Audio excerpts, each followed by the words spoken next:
Hey, good morning, good afternoon, wherever you may be. Yeah, I had to talk about this today. Alabama had a game yesterday. The men's basketball team had a game, and they won the game by 7 points. The score was tied up at halftime. I believe it was like 40 to 40. Second half, Alabama goes on to win by 7. Their best player was benched in the second half, and his mom decided to go on a rant publicly. What do y'all think about that? Well, I'm gonna tell you what I think about it.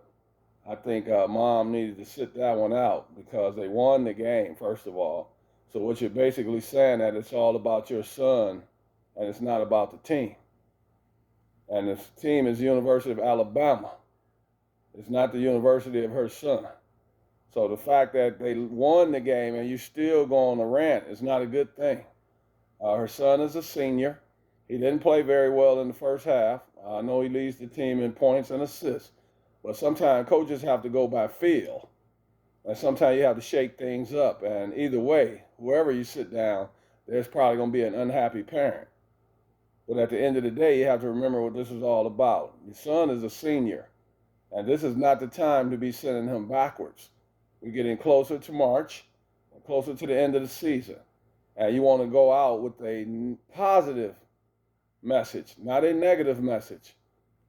Remember, they say is what have you done for me lately? So what happens if the son were to sit down the entire game, the next game?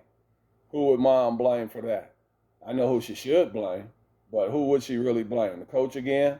Or would you blame yourself for kind of putting your son on blast out there on social media, putting him above the team? There are some coaches that are resentful and they don't like when you do things like that. It's like you're calling the coach out. But remember this, they won the game. So mom, you got to sit that one out, let that one go. That's a battle you can't win. There are coaches that will sit a son down the next game just to prove a point. Now, I'm not saying that's right or I'm not saying it's wrong because I'm not the coach.